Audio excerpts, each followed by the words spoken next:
Hello my dear students. अब हम लोग इलेक्ट्रोमैग्नेटिक वेव्स के बारे में पढ़ेंगे, लेकिन इलेक्ट्रोमैग्नेटिक वेव्स का स्पेक्ट्रम देखेंगे हम लोग। विद्युत चुंबकीय स्पेक्ट्रम क्या चीज़ होती है, इसके बारे में ये मेरा पहला लेक्चर होगा। मैं 2 और लेक्चर्स सेम इसी टॉपिक पर बनाऊंगा। आप इन तीनों लेक्चर्स को अगर पढ़ेंगे तो आपको काफ़ी कुछ जानकारी मिलेगी। आई थिंक मैं आपसे कहूँ शायद उतनी जानकारी आप किसी बुक में नहीं पाएंगे एक्सेप्ट इंटरनेट के। जितना बातें मैं आपको विद्युत चुंबकीय स्पेक्ट्रम के बारे में एकदम क्लासिफाइड तरीके से बताऊंगा, ठीक है ना। तो बहुत ध्यान से आप देखें। देखिए इस पूरे मैंने पूरी जो है एक तरीके से सारणी बना दी हुई है। अब मैं आपसे ये कोई टेबल बना दिया मैंने, ये ऊपर जो आपको दिखा रहा हूं मैं, ये फ्रीक्वेंसी दिखाएगा इलेक्ट्रोमैग्नेटिक वेव्स का।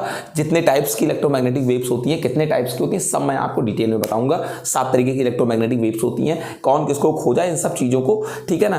तो ये आपका पूरा जो है ऊपर जो दिख रहा है, ये जो सीरीज आपको दिख रही है, जो लाइन आपको दिख रहा है, इस पर 10⁻14, 13, 12, 11 जो भी लिखा हुआ है, ये आपकी इलेक्ट्रोमैग्नेटिक वेव्स की फ्रीक्वेंसी है। और नीचे आपका इलेक्ट्रोमैग्नेटिक वेव्स का क्या है बेटा, वेवलेंथ है, ये तरंग दैर्ध्य है, ठीक है ना। मैं आपको बताऊं, ये बीच में आपको मैं हल्का सा दिखाना चाहूंगा तरंग दैर्ध्य के बारे में।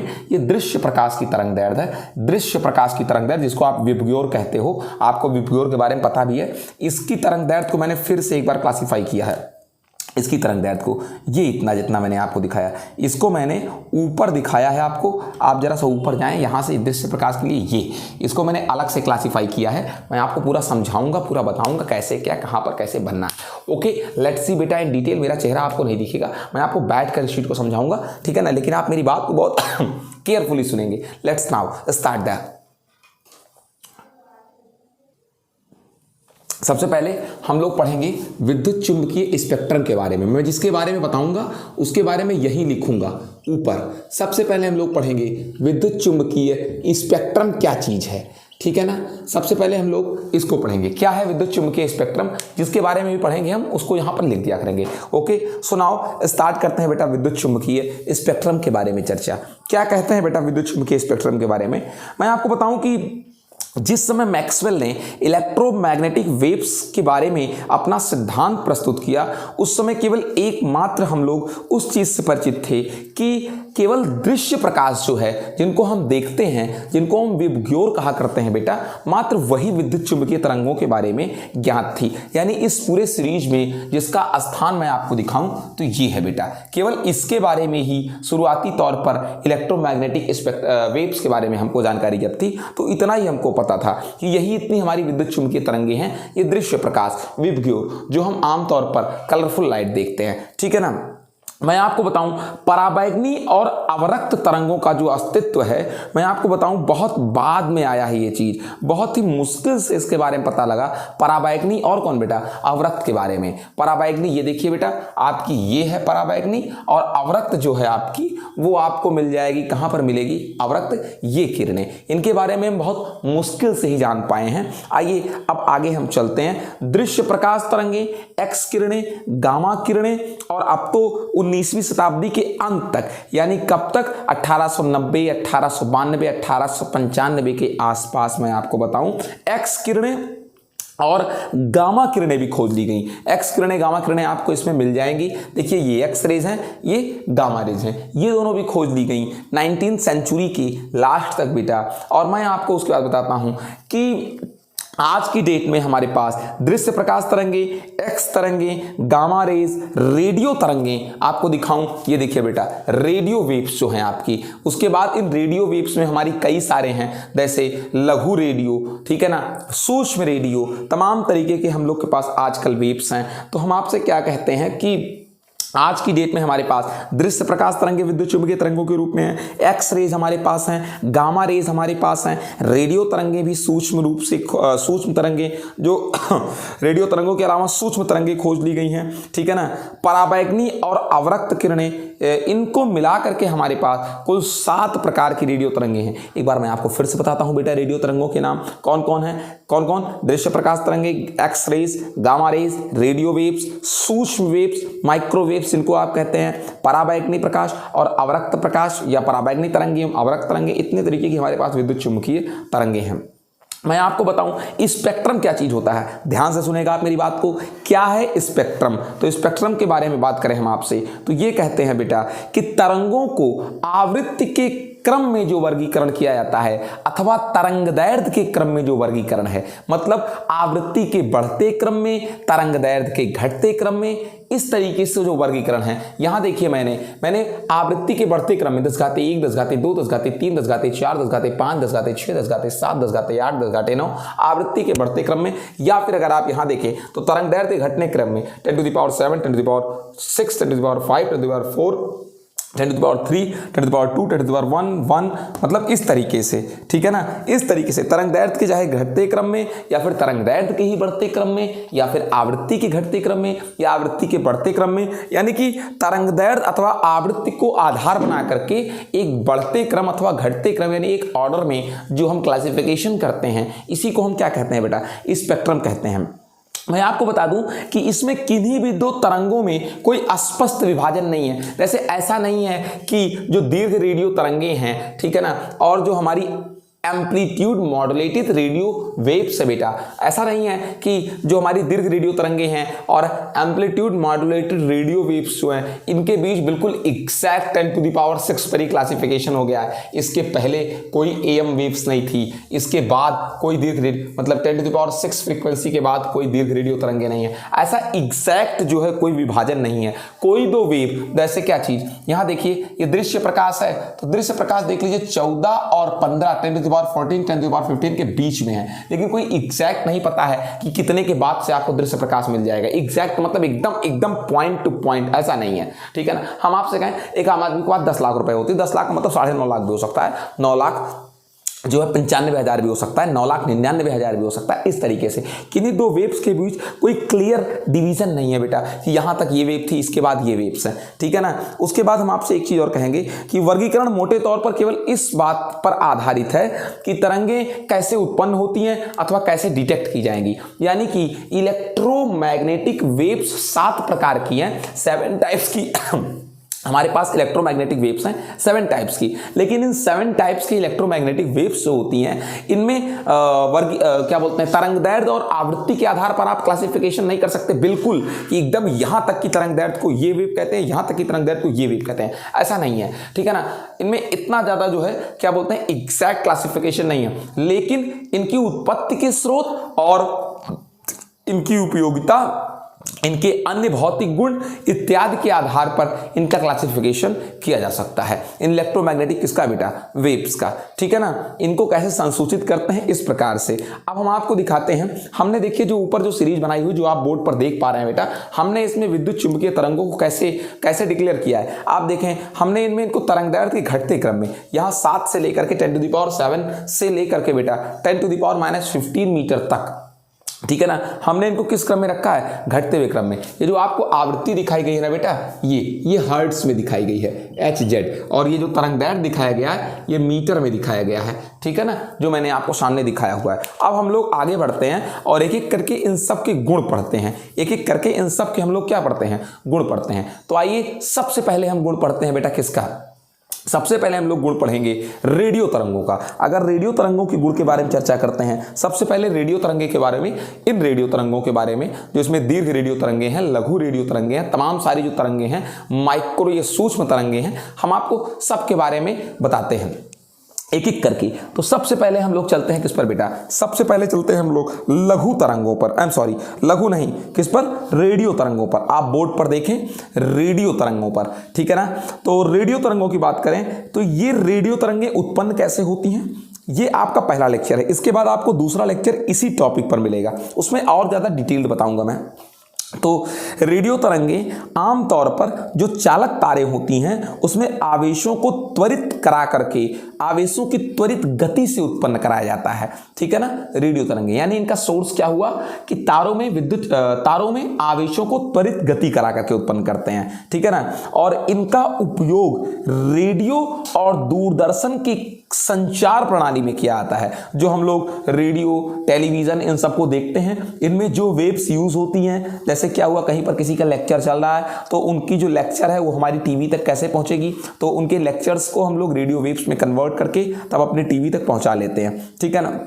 मैं बता दूं, इनका जो आवृत्ति परास होता है लगभग, बहुत ध्यान से सुनिएगा, रेडियो तरंगों का जो आवृत्ति परास होता है बेटा, ये 500 किलो हर्ट्ज से 1000 मेगा हर्ट्ज के बीच होता है। किलो का मतलब 10⁻³ हर्ट्ज से लेकर के 1000 मेगा हर्ट्ज, मेगा का मतलब होता है 10⁻, कितना बेटा, 6। कॉपी पर कहीं नोट करिए कि इनका जो आवृत्ति परास होता है रेडियो तरंगों का, ठीक है ना, वो 500 किलो हर्ट्ज से लेकर के 1000 मेगा हर्ट्ज के बीच होता है। और आपको जो आयाम मॉड्यूलित तरंगे दिखाई दे रही हैं, आप बोर्ड पर देखें, एएम रेडियो लिखा हुआ है, जो एएम रेडियो है बेटा, आयाम मॉड्यूलित जो तरंगे हैं, मैं आपको बता दूं कि बेटा इनका जो है, जो फ्रीक्वेंसी होता है, नोट करिएगा कॉपी पर आप, इनकी फ्रीक्वेंसी 530 किलो हर्ट्ज से 1710 किलो हर्ट्ज के बीच होती है। इनके बारे में बात कर रहा हूं, 530 किलो हर्ट्ज से 1710 किलो हर्ट्ज के बीच होती है।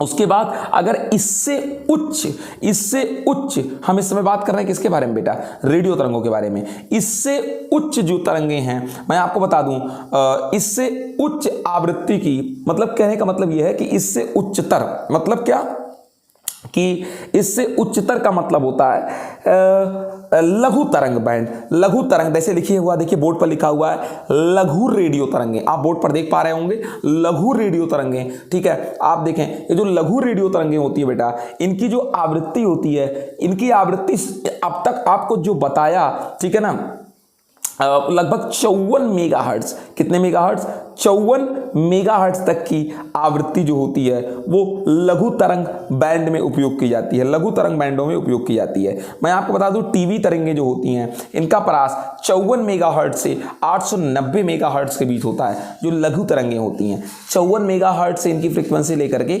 890 मेगाहर्ट्ज के बीच होती है। कॉपी पर आप लिखिएगा।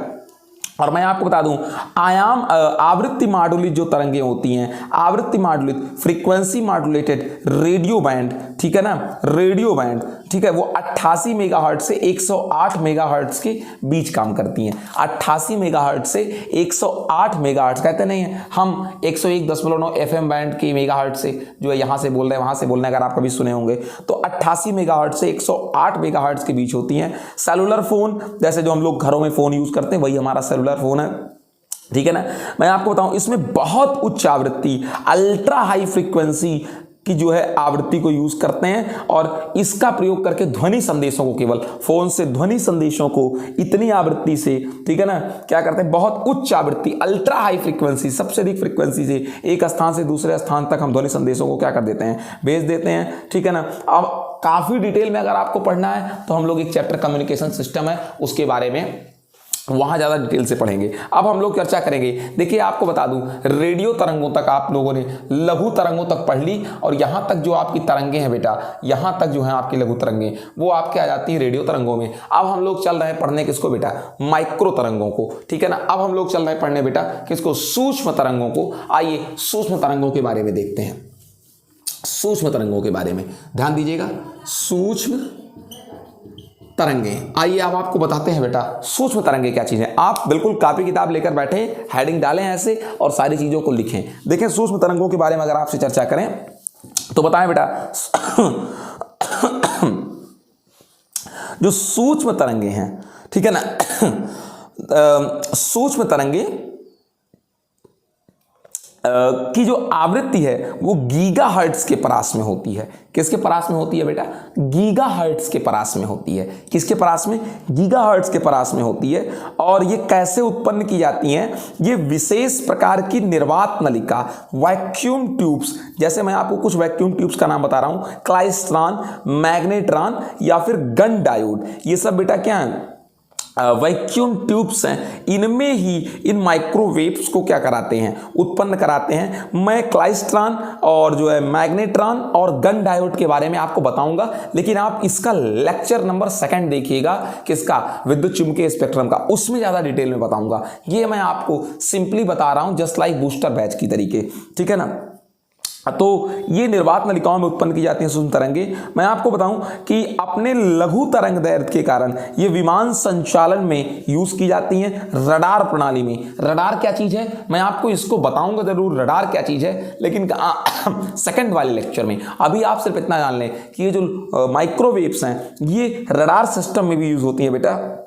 और मैं आपको बताऊं कभी कभी हम लोग रडार का उपयोग तेज गेंद, ठीक है ना, जैसे टेनिस की गेंद और वाहनों की गति ज्ञात करने में, ठीक है ना, बहुत सारे ऐसे यंत्र जिसमें स्पीड को मेजर करना होता है उनमें हम रडार का यूज करते हैं। और मैं आपको बता दूं ये जो सूक्ष्म तरीके हैं, ये जो सूक्ष्म वेव है हमारी, सूक्ष्म तरंगे हैं, हम लोग इसको माइक्रोवेव ओवन में भी उपयोग करते हैं। माइक्रोवेव ओवन घरों में यूज किया जाने वाला एक यंत्र है। इसमें हम लोग करते क्या है बेटा, मैं आपको बताऊं, इस ओवन में हम लोग सूक्ष्म तरंगों की आवृत्ति इस तरीके से चुनते हैं। ये सूक्ष्म तरंगे जो आपके बोर्ड पर सामने दिख रही हैं माइक्रोवेव, इनको हम लोग इस तरीके से सेलेक्ट करते हैं। किस तरीके से सेलेक्ट करते हैं बेटा कि इनकी जो आवृत्ति है वो जल के अणुओं की अनुनादी आवृत्ति से क्या कर जाए, मैच खा जाए, ठीक है ना, यानी जितनी इसकी आवृत्ति है वो जल के अणुओं की आवृत्ति से मैच कर जाए। मैं आपको बताऊंगा जल के अणुओं की आवृत्ति कितनी होती है, सेकंड लेक्चर में काफी डिटेल में बताऊंगा बेटा,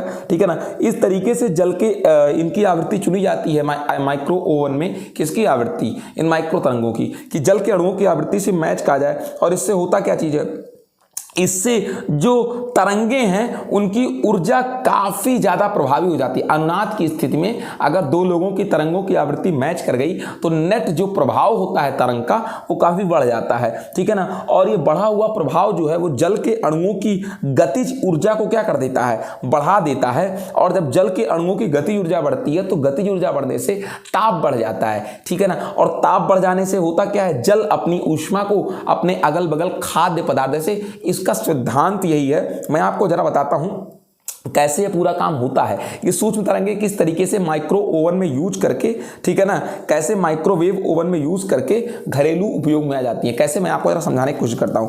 मैं आपको बताऊं विद्युत चुंबकीय स्पेक्ट्रम का एक भाग जो है वो सूक्ष्म तरंग है, जो हमारी इलेक्ट्रोमैग्नेटिक आपके सामने आंख के सामने दिख ही रहा है। मैंने लघु तरंगे या माइक्रो तरंगों का देखिए एक बनाया हुआ है पूरा, बीच में उसको लिखा हुआ 10 to the power 10 10 to the power 11 के बीच की फ्रीक्वेंसी वाली लाइन में मैंने लिखा हुआ है माइक्रो तरंगे। इसकी तरंग दैर्घ्य आप देख लें 10 to the power -1 मीटर से 10 to the power -3 मीटर के बीच होती है, ठीक है ना। और इसकी जो फ्रीक्वेंसी होती है वो 10 to the power मान के चलें 9-10 के बीच से लेकर के 10 to the power 12 तक होती है। इसकी जो फ्रीक्वेंसी होती है जो बोर्ड पर आपको दिख भी रहा है।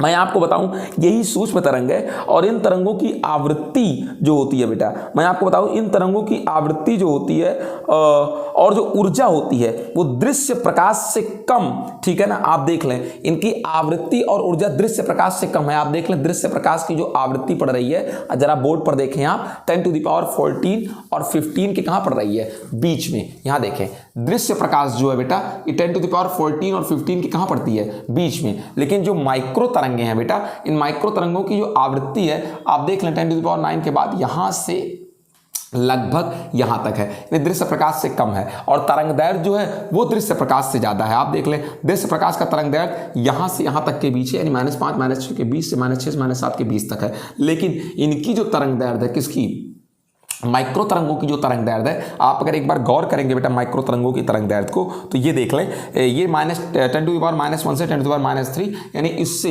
जो 10 to the power -6 दृश्य प्रकाश है जो हम लाल पीला हरा नीला देखते हैं उससे काफी तरंग दैर्घ्य इसकी ज्यादा है, ठीक है ना। आवृत्ति कम है, तरंग दैर्घ्य क्या है, ज्यादा है दृश्य प्रकाश से। तो अब क्या चीज कहते हैं बेटा इनके बारे में कि माइक्रोवेव ओवन की थ्योरी, सिद्धांत क्या है और कैसे ये काम करता है। मैं आपको बताऊं हम लोग का जो घर में उद्देश्य है वो है क्या, यही है कि हम लोग को भोजन को चाहे पकाना है चाहे भोजन को गर्म करना है। अब ये सोचिए कि भोजन को पकाने या गर्म करने में हम पानी का उपयोग जरूर करते हैं, ठीक है ना। फल सब्जी मांस इन सब को जो हम यूज करते हैं, अनाज, इन सब में भी जल जरूर होता है। अब जैसे अगर मान लीजिए हम कहते हैं कोई पिंड गर्म हो गया तो इससे हम लोग का क्या मतलब है, इसका मतलब निकला क्या, बहुत ध्यान से आप मेरी बात सुनिएगा। इनका मतलब क्या निकलता है, इनका मतलब ये निकलता है बेटा कि अगर कोई वस्तु गर्म हो गया है तो इसका मतलब ये निकलता है कि उसका ताप बढ़ रहा है, ठीक है ना। तो अब मैं आपसे एक चीज कहता हूं, अगर किसी चीज का ताप बढ़ता है तो ताप बढ़ने से होता क्या है, आपने बहुत बार देखा है, बर्तन में पानी रख करके उसकी गर्म करो बेटा तो उसके अणु बहुत तेज से गति करने लगते हैं। कोई भी चीज गर्म करते हो दौड़ने लगता है, कोई भी चीज खौलाते हो तो तेज से गति करने लगता है। यानी परमाणुओं और अणुओं की यादृच्छिक गति क्या होती है, ताप बढ़ाने से बढ़ जाती है। परमाणुओं और अणुओं की यादृच्छिक गति क्या हो जाती है, बढ़ जाती है। तो इससे ऊर्जा यानी बढ़ गई उनकी, और जब ऊर्जा बढ़ गई बेटा तो वो तेजी से चलने लगे, सारे अणु खौलते हुए पानी में, कभी देख लीजिए, दोलन करने लगे, गति करने लगे। तो अब मैं आपको बताऊं कि जल के अणुओं की जो घूर्णन आवृत्ति होती है, मैं बता दूं बहुत ज्यादा होती है, 2.45 गीगाहर्ट्ज होती है। गीगा का मतलब होता है 10⁹, गीगा का मतलब होता है बेटा 10⁻, कितना, 9।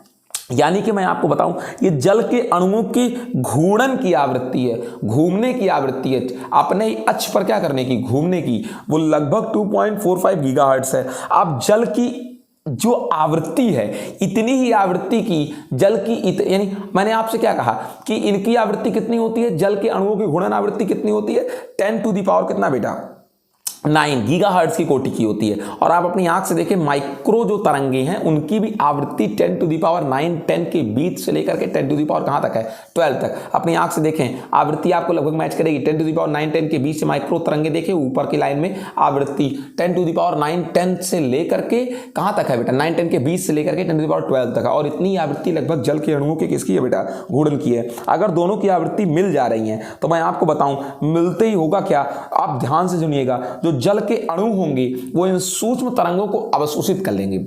क्योंकि अब दोनों लगभग सेम गुण दिखाने लगे, दोनों की आवृत्ति मैच कर गई, तो अब दोनों को अलग कर पाना नहीं पॉसिबल है। तो जो जल के अणु हैं वो क्या करते हैं, वो अवशोषित कर लेते हैं इनको। और जब अवशोषित कर लेंगे तो हम क्या आपसे कहते हैं, चाहे आप उतनी तरंग अवशोषित कर लीजिए और चाहे आपको उतना उष्मा देने के लिए, तो ये तरंग क्या है, ऊर्जा ही तो है। तरंग है क्या, ऊर्जा है। चाहे जल के अणु किए क्या, इन माइक्रोवेव्स को अवशोषित कर लिए, एब्जॉर्ब कर लिए, चाहे हमको गैस पर रखकर उतनी ही ऊर्जा जितनी तरंग में थी उतनी ही ऊर्जा देनी पड़ती गैस में बैठा करके उसको उष्मा के रूप में। अब हुआ क्या, जल के अणु जब ऊर्जा ले लिए, अब जल के अणु के अगल बगल खाद्य पदार्थ हैं, केले में क्या है, पानी तो है ही है, उसके चारों तरफ केले का गूदा है, खाद्य पदार्थ है। तो इस तरीके से जो वो ऊर्जा लिए, जब उनका टेम्परेचर बढ़ा तो अपने आसपास के खाद्य पदार्थों को, अणुओं को अपनी ऊर्जा वितरित कर दिए। इस तरीके से पूरा खाद्य पदार्थ था वो गर्म हो गया, ठीक है ना। मैं आपको बताऊं एक चीज, कभी भी आप माइक्रोवेव ओवन का अगर यूज करें घर पर तो बेटा कभी भी धातु के बर्तन का ना उपयोग करिएगा, हमेशा चीनी मिट्टी के बर्तन का उपयोग करिएगा। क्यों ना करिएगा धातु के बर्तन का उपयोग, चूंकि धातु के बर्तन में क्या हुआ, जो ऊर्जा संचित हुई है धातु के अणुओं में, भाई सारा ऊर्जा फल में ही तो संचित नहीं हुआ, कुछ ऊर्जा किसमें भी संचित हो गया, कुछ ऊर्जा भाई चूंकि आपने पात्र में रख करके सामान को तब ओवन के अंदर रखा हुआ है, तो जो ऊर्जा खाद्य पदार्थ के अणुओं ने ली उतनी ही ऊर्जा कितनी भी ले ली, उतनी ऊर्जा किसने भी ले ली, उतनी ऊर्जा मान लीजिए ना उतनी ऊर्जा उससे कम अथवा उससे ज्यादा ऊर्जा पात्र ने ले ली। तो जो पात्र के अणु थे उनके अंदर विद्युतीय रूप में ऊर्जा संचित है, आप अगर उनको टच करेंगे तो आपको झटका लग सकता है। तो इसलिए कभी भी धातु के बर्तन का उपयोग ना करिएगा, बल्कि किसके बर्तन का, आप चीनी मिट्टी के बर्तनों का उपयोग करिएगा। धातु के बर्तन का उपयोग करने में एक नुकसान ये भी हो सकता है वो पिघल जाए, क्योंकि उसका बहुत अधिक गलनांक, बहुत कम गलनांक होता है। लेकिन अगर चीनी मिट्टी के पात्र की बात करें बेटा तो इसके अणु साइज में बहुत बड़े होते हैं, और जब साइज में बड़े होते हैं तो इनकी जो घूर्णन आवृत्ति होती है बेटा वो क्या होती है, बहुत कम होती है। जो साइज में बड़ा होगा वो अधिक हिल नहीं पाएगा, छोटी चीज बहुत तेज हिलती है, लेकिन कोई चीज अगर साइज में बड़ी है तो बहुत तेज नहीं हिल सकती। तो जो चीनी मिट्टी के पात्र अगर आप रखेंगे किसमें, माइक्रोवेव ओवन के अंदर, तो मैं बता दूं उनके बारे में कि चीनी मिट्टी के जो पात्र होंगे बेटा, उस चीनी मिट्टी के पात्र में क्या होगा कि बहुत कम घूर्णन होगा, और घूर्णन भी होगा तो बहुत कम आवृत्ति के साथ होगा, और बहुत कम आवृत्ति के साथ घूर्णन और कंपन होने से वे क्या करेंगे, उनकी आवृत्ति मैच नहीं करेगी माइक्रोवेव से। और जब माइक्रोवेव से उनकी आवृत्ति क्या नहीं करेगी बेटा, मैच नहीं करेगी, तो आप अगर समझने की कोशिश करते हैं तो हम ये कह सकते हैं कि वो तरंगों को अवशोषित नहीं करेंगे और वो जो है कभी भी गर्म नहीं होगा। उसके बाद हम आपसे एक चीज करें, माइक्रोवेव ओवन का एक थ्योरी ये भी है कि जिस स्थान पर हम भोजन रखते हैं केवल उतने में ही तरंगे क्या होती हैं बेटा, उत्पन्न होती हैं। और जब उतने में ही तरंगे उत्पन्न होंगी तो होगा क्या, ऊर्जा व्यय नहीं होगी। क्यों, हम पात्र को जितने पे रखेंगे, हम जितने पे किसको रखेंगे बेटा, पात्र को रखेंगे, जितने पे हम किसको रखेंगे, पात्र को। माइक्रोवेव ओवन की एक बड़ी बात ये भी है कि जहां पर आप रखेंगे पात्र को उतनी देर में ही, उतनी दूर में ही तरंगे उत्पन्न होंगी, और जितनी दूर में तरंगे क्या होंगी, उत्पन्न होंगी, वहां के ही भोजन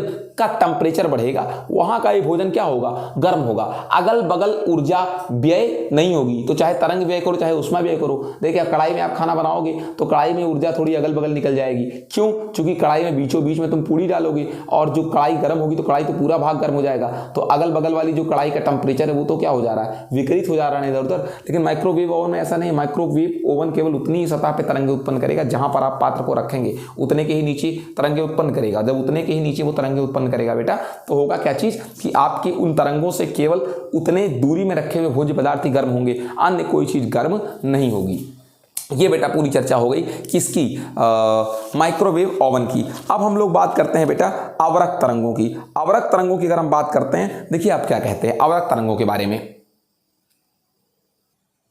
अब आपकी बोर्ड पर देख लें अवरक्त तरंगे लिखा हुआ है, और अगर आप बात करते हैं बेटा अवरक्त तरंगों के बारे में, ध्यान दीजिएगा अवरक्त तरंगों के बारे में क्या कहते हैं। जो अवरक्त तरंगे होती हैं बेटा वो जो है गर्म पिंडों से उत्पन्न होती हैं। जो पिंड गर्म होते हैं, ध्यान से सुनिएगा, जो पिंड गर्म हो, भले आपके सामने नहीं लेकिन आप ध्यान से सुनिएगा कि जो अवरक्त तरंगे होती हैं ये गर्म पिंडों से और अणुओं से उत्पन्न होती हैं। गर्म पिंडों से और किससे, अणुओं से उत्पन्न होती हैं। और मैं आपको इनके बारे में बता दूं बेटा कि ये लोग कहां से होते हैं। मैं आपको बताऊं जो दृश्य स्पेक्ट्रम है उसकी निम्न आवृत्ति अथवा दीर्घ तरंग दैर्घ्य से संलग्नित होता है। निम्न आवृत्ति और दीर्घ तरंग दैर्घ्य क्या चीज है, यहां देखें, जैसे आपको समझाने की कोशिश करें, यहां देखिएगा जरा, अभी बाद में खींच देंगे। ये देखिए ये आपका प्रिज्म है और प्रिज्म से जो 7 रंगे निकलती हैं बेटा उसमें विबग्योर होता है, विबग्योर, ठीक है ना, अंत में रेड होता है। मैं आपको बता दूं इससे क्या कहा कि ये कहां से उत्पन्न होती हैं। मैंने आपसे कहा निम्न आवृत्ति और दीर्घ तरंग दैर्घ्य, निम्न आवृत्ति और दीर्घ तरंग दैर्घ्य। तो मैं आपको बता दूं लाल रंग की तरंग दैर्घ्य सबसे ज्यादा होती है, लाल रंग की तरंग दैर्घ्य सबसे ज्यादा होती है। देख लीजिए लाल रंग की तरंग दैर्घ्य पहुंचती है कहां से, लगभग मान के चलो 630 से लेकर के कहां तक, 700 नैनोमीटर। इससे बड़ी तरंग दैर्घ्य दृश्य प्रकाश में कोई नहीं होती। दृश्य प्रकाश में सबसे बड़ी तरंग दैर्घ्य किसकी होती है, लाल रंग की होती है। तो मैं आपको बता दूं कि सबसे बड़ी तरंग दैर्घ्य का मतलब हो गया आवृत्ति सबसे क्या बेटा, कम। अगर तरंग दैर्घ्य बड़ी है तो आवृत्ति कम होगा, यानी कि ये जो स्पेक्ट्रम है बेटा, स्पेक्ट्रम यानी क्या कहते हैं, जो दृश्य प्रकाश का स्पेक्ट्रम जो प्रिज्म से मिला था हमको, प्रिज्म से विबग्योर जो मिलता है, इसमें ऊपर की ओर यानी वायलेट से रेड की ओर जाने पर तरंग दैर्घ्य बढ़ता है, ठीक है ना। और तरंग दैर्घ्य बढ़ता है तो आवृत्ति क्या होती है बेटा, घटती है। और अगर आवृत्ति घटती है तो मैं आपको बताऊं इसी के ऊपर होता है कौन सी तरंगे, इसी के ऊपर होती है कौन सी तरंगे बेटा, अवरक्त वेव्स होती हैं, अवरक्त तरंगे होती है। किसके ऊपर, विद्युत चुंबकीय तरंगों का एक भाग अवरक्त तरंगे हैं, वो अवरक्त तरंगे इस रेड के कहां होती हैं, ऊपर होती हैं। मैं आपको बताऊं कि अवरक्त तरंगों को हम लोग कभी कभी उष्मीय तरंगे कहते हैं, अवरक्त तरंगों को कभी कभी हम लोग क्या भी कहते हैं, उष्मीय तरंगे भी कहते हैं। मैं आपको बताऊं ऐसा इसलिए कहा जाता है क्योंकि जो जल के अणु हैं ये अवरक्त तरंगों को तुरंत अवशोषित कर लेते हैं। किसके अणु, जल के अणु, ठीक है ना। मैं आपको बताऊं अधिकांश पदार्थों में विद्यमान जो जल के अणु हैं वो इन अवरक्त तरंगों को तुरंत क्या कर लेते हैं, अवशोषित कर लेते हैं। और मैं बताऊं अवशोषण करने के बाद चूंकि तरंग है तो ऊर्जा ही तो है, अब जब अवशोषण कर लेते हैं तो होता क्या चीज है बेटा, उनकी थर्मल जो मोशन होता है, उनकी जो थर्मल काइनेटिज्म होती है, उष्मीय गति होती है जल के अणुओं की, वो क्या हो जाती है, वो बढ़ जाती है। तो क्या हुआ, अर्थात वो गर्म हो गए, थर्मल गति, उनकी उष्मीय गति बढ़ गई, वो ऊर्जा ग्रहण कर लिए इनको, इसके ऊपर पाए जाने वाले किसको, अवरक्त तरंगों को, तो उनकी उष्मीय गति क्या हो जाती है बेटा, बढ़ जाती है। अब होता क्या चीज है, इनमें खास बात क्या चीज है कि जल के अणुओं की गति बढ़ गई। अब जल के अणुओं की जब गति बढ़ गई तो अपने आसपास की, जो मैं जल का अणु हूं, मैंने अवरक्त तरंगों को ग्रहण कर लिया। अगर मैंने अवरक्त तरंगों को ग्रहण कर लिया तो मेरी उष्मीय गति बढ़ गई, मेरा उष्मीय मान बढ़ गया, तो मैं अपने आसपास के माध्यम को भी गर्म करना क्या कर दूंगा, शुरू कर दूंगा। तो क्या हुआ, मेरा परिवेश गर्म होने लगा। तो क्या करते हैं कि हम लोग इसका उपयोग एक तरीके से हीटिंग क्या बोलते हैं एलिमेंट के रूप में भी कर सकते हैं, अवरक्त तरंगों का उपयोग। मैं बता दूं कि हमारे शल्य चिकित्सा में, ठीक है ना, और हमारी कैंसर चिकित्सा में, ठीक है ना, हम लोग इसका यूज करते हैं। किसका यूज करते हैं बेटा, इन्हीं का उष्मीय तरंगों के रूप में ऊष्मा उत्पादन की दृष्टिकोण से भी हम लोग इनका क्या करते हैं, उपयोग करते हैं। और मैं आपको बता दूं अवरक्त विकिरण जो है ये पृथ्वी का भी टेम्परेचर क्या रखने में, बनाए रखने में उपयोग किया जाता है। कौन तरंगे, अवरक्त तरंगे। कैसे, मैं आपको बता दूं अवरक्त तरंगे के बारे में बेटा कि कैसे ये पृथ्वी का टेम्परेचर बढ़ाए रखने में सहयोग करती हैं। मैं एक चीज आप समझने का कोशिश करिएगा समझने की, जो आवर्त विकिरण है ये पृथ्वी की गर्मी को कैसे बनाए रखता है, हरित गृह प्रभाव से, ग्रीन हाउस इफेक्ट से। कैसे बेटा, मैं आपको बताऊं बहुत ध्यान से। पृथ्वी पर जो दृश्य प्रकाश आता है सूर्यदेव से, जिसके कारण हम वस्तुओं को देख पाते हैं, ठीक है ना, वो तो बड़ी आसानी से होता क्या है, आता है धरती पर टकराता है, धरती पर रहता है, उसके बाद धरती से धीरे धीरे निकल करके पुनः किस में चला जाता है, वायुमंडल से गुजरता हुआ पुनः ऊपर चला जाता है, ठीक है ना। लेकिन मैं आपको बता दूं कि उसके बाद मैं आपसे क्या कह रहा हूं कि अगर ये हम आपसे कहें कि जैसे मान लीजिए, समझने की कोशिश करेगा, सूर्यदेव से ऊपर से प्रकाश आया, कौन, सारी विद्युत चुंबकीय तरंगे या लगभग विद्युत चुंबकीय तरंगे या फिर दृश्य प्रकाश सूर्यदेव से ऊपर से पृथ्वी पर आया। अब जब पृथ्वी पर आया तो हुआ क्या चीज, हुआ ये बेटा कि जो दृश्य प्रकाश है VIBGYOR, violet, indigo, blue, green, yellow, orange और रेड, इसमें खास बात क्या हुई कि इसने धरती पर आया, धरती पर रहा, धरती का टेम्परेचर बढ़ाया, लेकिन फिर क्या हुआ कि ये धरती से विकिरित हो गया, धरती से निकल गया, उत्सर्जित हो गया, और उसके बाद फिर क्या करता है कि वायुमंडल पार करता हुआ पुनः लौट जाता है। लेकिन अब अगर हम आपसे बात करें आवर्त विकिरणों की बात करें, तो जब ये आवर्त विकिरणें करती क्या चीज हैं, ये भी धरती के अंदर रुकी थी, ये भी धरती में अवशोषित हुई थी, लेकिन जब पुनः विकिरित हुई, बाहर निकली, तो कार्बन डाइऑक्साइड और अन्य जो कण हैं, जलवाष्प जैसे जो कण हैं, ये करते क्या हैं, ये लोग क्या करते हैं बेटा कि इस सूर्य देव के दृश्य प्रकाश में जो मिला हुआ आवर्त विकिरण था उसको ये क्या कर लेते हैं, रोक लेते हैं, यानी उनको ये पुनः वापस लौट कर जाने नहीं देते। इस तरीके से वायुमंडल को थोड़ा गर्म रखते हैं। उसके बाद हम आपसे एक चीज और कहते हैं कि उपग्रहों में लगे जो आवर्त संसूचक हैं, ठीक है ना, आवर्त संसूचक उपग्रहों में लगे हुए जो इंफ्रारेड डिटेक्टर हैं, इनका उपयोग बहुत सारे जो है स्ट्रेटजिक सैनिक उद्देश्यों में करते हैं, और फसलों की वृद्धि करने में, और उनकी वृद्धि हो रही कि नहीं हो रही है, इन सब में भी करते हैं इनका उपयोग। इसके अलावा बहुत सारी इलेक्ट्रॉनिक युक्तियां भी ऐसी हैं बेटा, जैसे टीवी, वीडियो रिकॉर्डर और हाईफाई और रिमोट नियंत्रक, इन सब में भी हम लोग किसका यूज करते हैं, इंफ्रारेड का यूज करते हैं। ये तो बात हो गई बेटा इंफ्रारेड के बारे में। अब बात करते हैं किसके बारे में, दृश्य प्रकाश के बारे में। तो दृश्य प्रकाश के बारे में बात करें आपको तो बड़ी अच्छी बात है दृश्य प्रकाश के बारे में। यहां देखें, दृश्य प्रकाश वही है जो हम आप चारों तरफ देखते हैं। तो असल में प्रकाश को तो कोई देख नहीं पाता, लेकिन जिस प्रकाश के कारण हम वस्तुओं को देख पाते हैं वो दृश्य प्रकाश है। इस कमरे में अगर अवरक्त प्रकाश डाल दें तो अवरक्त प्रकाश के कारण आप वस्तुओं को देख नहीं पाएंगे। इस कमरे में इंफ्रारेड डाल दें तो उसके कारण आप वस्तुओं को देख नहीं पाएंगे। अल्ट्रावायलेट इस कमरे में डाल दें तो उसके कारण आप वस्तुओं को क्या नहीं कर पाएंगे, देख नहीं पाएंगे। लेकिन अगर बात करते हैं दृश्य प्रकाश के बारे में, तो दृश्य प्रकाश इस कमरे में है, तभी आप वस्तुओं को क्या कर पा रहे हैं, देख पा रहे हैं। अब आपको बता दें दृश्य प्रकाश जो होता है बेटा, इसकी तरंगदैर्घ्य जो होती है ये 4100 एंगस्ट्रॉम से लेकर के 7800 एंगस्ट्रॉम होती है, 7800 एंगस्ट्रॉम होती है, ठीक है ना। मैं आपको बता दूं अगर इसको नैनोमीटर में व्यक्त किया जाए तो लगभग 400 नैनोमीटर से शुरू होता है दृश्य प्रकाश और कहां तक जाता है, 700 नैनोमीटर तक जाता है, ठीक है ना। 400 नैनोमीटर से लेकर के 450 नैनोमीटर तक आपका बैंगनी कलर वाला होता है, और 450 से फिर 500 से थोड़ा कम आपका नीला होता है। नैनोमीटर की बात कर रहा हूं, नैनोमीटर में इन सब बातों को मैं कर रहा हूं। फिर यहां देखिए लगभग 500 से थोड़ा कम नैनोमीटर से 550 नैनोमीटर तक हरा प्रकाश होता है, 550 नैनोमीटर से 600 नैनोमीटर, 600 से थोड़ा ज्यादा तक आपका पीला प्रकाश होता है, और 600 नैनोमीटर से 650 से थोड़ा कम आपका नारंगी सबसे कम रेंज का प्रकाश होता है। उसके बाद लगभग जो है 650 से थोड़ा कम 630 कह लीजिए आप, से लेकर के लगभग 700 तक आपका लाल प्रकाश होता है। ये दृश्य प्रकाश में आते हैं, इन्हीं के कारण हम वस्तुओं को देख पाते हैं। यही हमारी आंख की रेटिना को क्या करती है, संवेदित करती है, ठीक है ना। ये इनकी चर्चा हो गई। अब उसके बाद क्या करते हैं, लेकिन कुछ जानवर ऐसे हैं जो अवरक्त प्रकाश को भी देख लेते हैं, जो मानव नेत्र नहीं देख पाता है, ठीक है, जैसे सर्प और बहुत सारी छोटे मोटे जीव अभी भी और ऐसे हैं जो बहुत सारे अल्ट्रावायलेट रेज को भी क्या कर लेती हैं, देख लेती हैं। अब हम लोग आगे पढ़ेंगे बेटा किसको, अब हम लोग आगे पढ़ेंगे पराबैंगनी तरंगों के बारे में। आइए देखते हैं पराबैंगनी तरंगों को, पराबैंगनी को।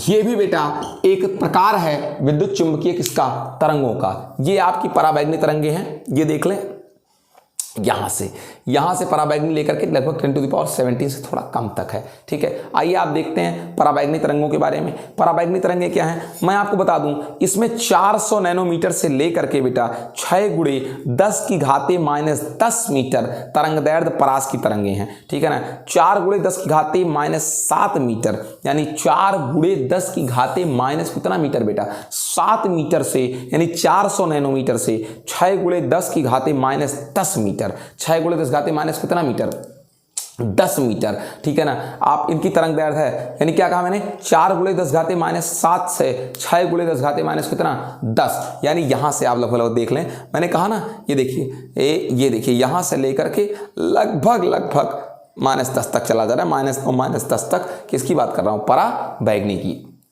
तो आइए जरा पराबैंगनी के बारे में ध्यान सुनेगा। पराबैंगनी के बारे में अक्सर पूछा भी जाता है एग्जाम में, बोर्ड एग्जाम में, क्या है पराबैंगनी तरंगे।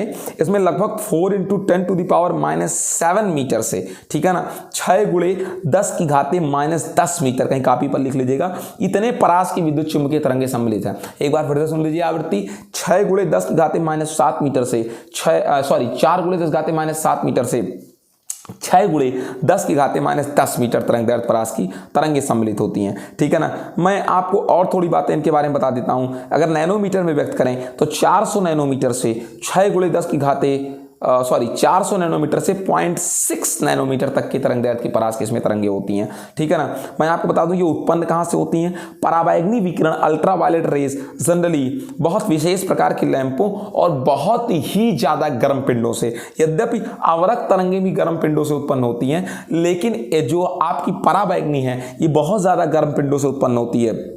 मैं आपको बता दूं, आप सूर्य कह सकते हैं, सूर्य से उत्पन्न होती है पराबैंगनी किरणें, लेकिन मैं आपको बता दूं, अगर सूर्यदेव से इतनी तरंगें उत्पन्न होती हैं, इतनी ऊष्मा है, तो मैं आपको बता दूं कि हम लोग तक पराबैंगनी तरंगें पहुंचती होंगी। इसका मतलब चूंकि सूर्य से उत्पन्न होती है, चूंकि सूर्य से तो ऊर्जा हम तक पहुंचती है, जी हाँ, उत्पन्न होती है। लेकिन मैं आपको बता दूं, एक बहुत खुशी की बात हम लोगों के लिए वो ये है कि हम लोग से धरती से 40 से 50 किलोमीटर ऊपर, धरती से 40 से 50 किलोमीटर ऊपर एक ओजोन लेयर है जो सूर्यदेव से आने वाली इन पराबैंगनी किरणों को अवशोषित कर लेती है और बहुत थोड़ी मात्रा धरती पर आने देती है। क्योंकि अल्ट्रावायलेट रेज से हमारी जो चमड़ी है बेटा, इसमें मेलानिन जो हो जाता है वो ज़्यादा तेज़ बनने लगता है। और मैं आपको बता दूं, ये कैंसर जैसी, त्वचा कैंसर जैसी बीमारी का सूचक है। और मैं आपको बता दूं कि इनके पड़ने से त्वचा का रंग ताम्र हो जाता है, हल्का सा तांबे के कलर का होता है, झुलस जाती है चमड़ी अल्ट्रावायलेट रेज से। तो फिर अल्ट्रावायलेट रेज बड़ा खतरनाक है, जिससे हमारी ओजोन परत जो है, जो 40 से 50 किलोमीटर ऊपर धरती के सरफेस से है, वो हमारी रक्षा करती है।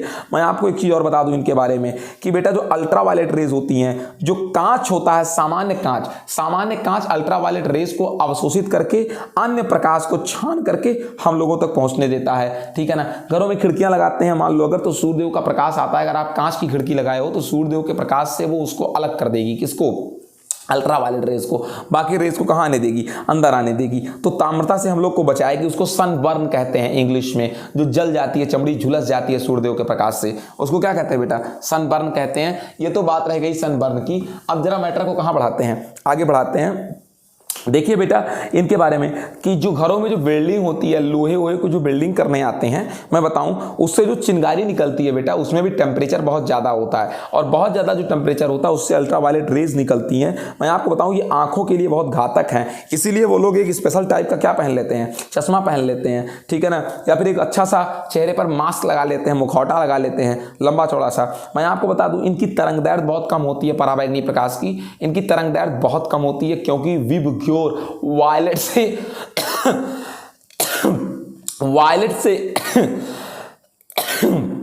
रेड कलर की ओर जाने पर, आपने प्रिज्म पढ़ा होगा कक्षा 10 में, तो जब आपने कक्षा 10 में प्रिज्म पढ़ा होगा तो प्रिज्म में जो आप बनाते हो उसमें सबसे अधिक नीचे कौन सी तरंग होती है, सबसे नीचे प्रिज्म में वायलेट कलर होती है। और वायलेट कलर से भी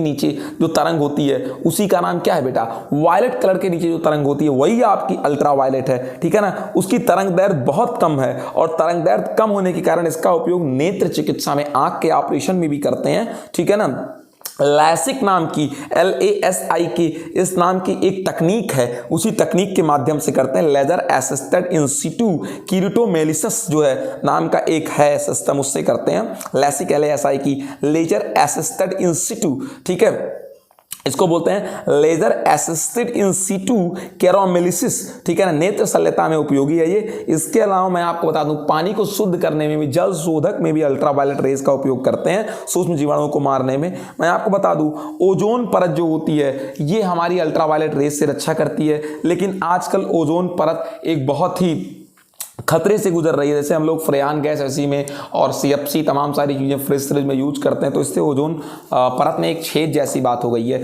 ये तो बात हो गई बेटा किसकी, पराबैंगनी किरणों की। अब हम लोग आगे देखते हैं बेटा एक्स रेज के बारे में देखते हैं। आइए एक्स रेज बता देते हैं आपको, एक्स रेज क्या चीज़ है, ध्यान से सुनिएगा। एक्स रेज के बारे में हम लोग चर्चा करते हैं। एक्स रेज के बारे में पहले एक चैप्टर हुआ करता था बेटा फिजिक्स में, अब वो चैप्टर नहीं रह गया, पहले हुआ करता था एक्स रेज में एक चैप्टर। क्या चीज, मैं आपको बता दूं विद्युत चुंबकीय स्पेक्ट्रम जो है हमारा, जो बोर्ड पर पूरा बना हुआ है, इसमें अल्ट्रावायलेट के पश्चात जिसका क्षेत्र है, आप बोर्ड पर देखें, अल्ट्रावायलेट रेज के पश्चात 10⁻16 से 10⁻21 से थोड़ा कम जो है वो हमारी पूरी एक्स रे है। मैं आपको बता दूं इसको रांझन ने खोजा था एक्स रे को।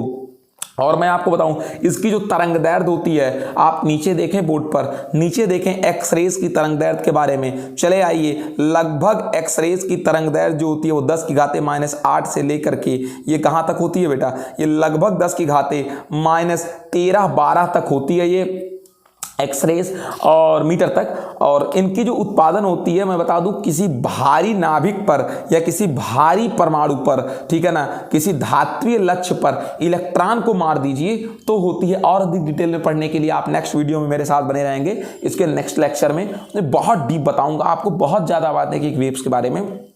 मैं बता दूं इसका बहुत सारे रोगों में निदान के रूप में भी उपयोग करते हैं, कैंसर में उपयोग करते हैं एक्स किरणों का उपयोग। और मैं बता दूं इसका कारण ये है कि ये सजीव ऊतक, ठीक है ना, सजीव ऊतक और जीवों को हानि भी पहुंचाती है या नष्ट कर देती है। तो अनावश्यक रूप से जो जीवाणु शरीर में जो सड़े गले भाग होते हैं उनको नष्ट करती है एक्सरे। मैं आपको नहीं, ये नष्ट नहीं करती है, बशर्ते पता लगा लेती है। और मैं आपको बता दूं ज़्यादा एक्सरे के टच में आने से बचना चाहिए बेटा। आगे देखिए, क्योंकि हानि पहुंचाती है कोशिकाओं को, ठीक है ना, एक्सरे का काम। आखिरी वेव्स मैं आपको बता रहा हूं, आखिरी अंतिम मैं आपको बताने चल रहा हूं। अंतिम जो आपकी गामा किरणें हैं, ठीक है ना क्या है गामा किरणें, देख लीजिए। अंतिम जो आपकी गामा किरणें हैं ये देख लीजिए। अब आप गामा रेज के बारे में समझ लीजिए, गामा रेज कहाँ से आया, क्यों आया, कैसे आया। मैं आपको लास्ट में डिटेल में थोड़ा और हल्का हल्का हेडिंग दे दूंगा इसी वाले लेक्चर में। जो आपकी गामा किरणें हैं ये बेटा विद्युत चुंबकीय स्पेक्ट्रम के ऊपरी आवृत्ति के क्षेत्र में होती हैं। सबसे ऊपरी आवृत्ति, सबसे ज़्यादा आवृत्ति देख लीजिए, आपके पास नजर आ रहा होगा गामा किरणें। लगभग 10⁻18-19 के बीच से लेकर के इनकी आवृत्ति 10⁻23 हर्ट्ज तक होती है। मैं आपको बताऊं इनके बारे में, इनका तरंग दैर्घ्य 10⁻10 मीटर से 10⁻14 मीटर से भी कम होता है। इनकी एनर्जी बहुत ज़्यादा होती है। मैं बताऊं ये विकिरण में नाभिकीय अभिक्रियाओं से उत्पन्न होती हैं, न्यूक्लियर रिएक्शन से उत्पन्न होती हैं, ये रेडियो एक्टिव नाभिकों से भी उत्सर्जित होती हैं, कैंसर कोशिकाओं को नष्ट करती हैं। मैं आपको बता दूं ये लिमिट हो गई, मैं आपको एक बार हल्का सा फिर से बता दे रहा हूँ सारे चीज़ के बारे में। सबसे पहले रेडियो तरंगें जो आती हैं, विद्युत चुम्बकीय तरंगों का पहला रेडियो तरंगें, इनकी जो तरंग दैर्घ्य होती है वो 0.1 मीटर से भी ज़्यादा होती है। उसके बाद फिर क्या चीज़ कहते हैं, ये इलेक्ट्रॉनों के द्रुत त्वरण, बहुत तीव्र त्वरण से या मंदन से उत्पन्न होती हैं। और इनका जो संसूचन कैसे पता लगाते हैं, अभिग्राहक के एरियल से, ठीक है ना। इनका उत्पादन किससे होता है, एरियल में इलेक्ट्रॉनों की तेज गति से उत्पन्न होते हैं और उसको पता लगाते हैं किससे, अभिग्राहक में जो है एरियल से जो लगा होता है। यानी जो रिसीवर होते हैं इंस्ट्रूमेंट्स में, हमारा रेडियो जैसे पता लगाता है कि तरंग हम तक आ रही है कि नहीं आ रही है, इससे पता लगता है। तो मोबाइल में अगर कनेक्शन सही है, रेडियो टेलीविजन में कनेक्शन सही है, तो इसका मतलब कि रेडियो तरंगों को हमारे मतलब वातावरण में रेडियो तरंगे हैं। सूक्ष्म तरंगे जो होती हैं, माइक्रोवेव जो होती है, 0.1 मीटर से 1 मिलीमीटर तक इनकी क्या होती है, तरंग दैर्घ्य परास होती है 0.1 मीटर से 1 मिलीमीटर तक। ये क्लेस्ट्रॉन या मैग्नेट्रॉन वाल्व से उत्पन्न होती हैं। क्या चीज़ है ये, मैं इनके बारे में आपसे चर्चा भी करूंगा नेक्स्ट वीडियो में, ठीक है ना। और इनका संसूचन बिंदु संपर्क डायोड से करते हैं, ठीक है ना, बिंदु संपर्क डायोड से करते हैं इनका संसूचन। आवरक तरंगे ये 1 मिलीमीटर से 700 नैनोमीटर की होती हैं। अवरक्त तरंगें 1 मिलीमीटर से 700 नैनोमीटर तक होती हैं, ठीक है ना। इनका तरंगदैर्घ्य परास अवरक्त तरंगों का, और मैं बता दूं ये उत्पन्न होती हैं परमाणुओं और अणुओं के कंपन से उत्पन्न होती है बेटा ये। इसके अलावा इनका संसूचन बोलोमीटर से करते हैं। क्या है बोलोमीटर, मैं आपको बताऊंगा उस डीप वीडियो में। थर्मोपाइल से या अवरक्त फोटोग्राफिक फिल्म में, इसके बारे में भी आपको बताऊंगा नेक्स्ट वीडियो में क्या है फोटोग्राफिक फिल्म। आगे देखिए, प्रकाश तरंगें 700 नैनोमीटर से 400 नैनोमीटर, ये जो हमारी दृश्य प्रकाश तरंगें हैं जिनके कारण वस्तुओं को देखते हैं, 700 नैनोमीटर से 400 नैनोमीटर। ये परमाणु में इलेक्ट्रॉन जब उच्च ऊर्जा स्तर से कहाँ आते हैं, निम्न ऊर्जा स्तर में आते हैं। आप न्यूक्लियर फिजिक्स में इसको देखेंगे, जब परमाणु में इलेक्ट्रॉन उच्च ऊर्जा स्तर से निम्न ऊर्जा स्तर में आते हैं तब ये उत्पन्न होती हैं। और मैं आपको इनके बारे में बता दूं बेटा कि मानव नेत्र में, फोटो सेल में, मानव नेत्र का संशोधन करता है, फोटो सेल फोटोग्राफिक फिल्म इनका संशोधन करती है। अगली वेव जो है हमारी विद्युत चुम्बकीय तरंग पराबैंगनी प्रकाश, ये 400 नैनोमीटर से 1 नैनोमीटर के बीच की तरंगदैर्घ्य प्रकाश की होती हैं। ये क्या होता है, जब इलेक्ट्रॉन जो होता है एक ऊर्जा स्तर से दूसरे ऊर्जा स्तर में जाता है तभी ये भी उत्पन्न होता है, ठीक है ना। किसी भी एक ऊर्जा स्तर से किसी में दूसरे ऊर्जा स्तर पर संक्रमण करता है तो पराबैंगनी प्रकाश, फोटो सेल फोटोग्राफिक फिल्म इसका संशोधन कर लेती है। मानव नेत्र इसको नहीं समझ पाती। एक्स रेज 1 नैनोमीटर से 10⁻³ नैनोमीटर तक इसका तरंगदैर्घ्य प्रकाश होता है, 1 नैनोमीटर से 10⁻³ नैनोमीटर तक। और ये एक्स किरण नलिका या फिर आंतरिक सेलों के इलेक्ट्रॉन से उत्पन्न होती है। मतलब इलेक्ट्रॉन कहाँ से, सेलों में उत्पन्न होती है। वही सेल कौन, परमाणु के जो अंदर होते हैं एक ऊर्जा स्तर से दूसरे ऊर्जा स्तर। ये गीगर ट्यूब में भी उत्पन्न होती है, आयनीकरण प्रकोष्ठ में भी उत्पन्न होती है, फोटोग्राफिक फिल्म पर भी इसका संसूचन इसका कर सकते हैं। उत्पन्न कहाँ होती है ये, एक्स किरण नलिका में और आंतरिक सेलों के इलेक्ट्रॉन जो बहुत अंदर होते हैं, पहली दूसरी तीसरी कक्षा में होते हैं, वो बाह्यतम कक्षा के इलेक्ट्रॉन नहीं।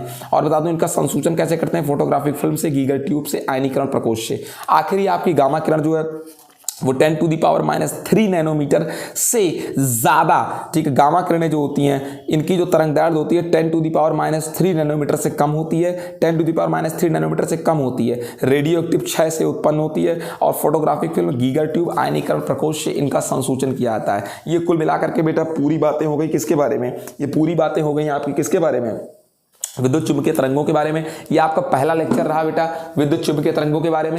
दूसरे लेक्चर में हम आपको फिर से विद्युत चुम्बकीय तरंग, स्रोत, उत्पत्ति और अलग अलग बहुत सारी तरंगें बहुत ही डीप में बताएंगे, तो आप दूसरा लेक्चर जरूर देखिएगा इसका। मैं 3 लेक्चर, लगभग 2 लेक्चर में 3-4 लेक्चर पढ़ाऊंगा इस पर, ठीक है। उसके बाद ये चैप्टर आपका क्या हो जाएगा, ओवर हो जाएगा, ठीक है। मिलते हैं नेक्स्ट लेक्चर में।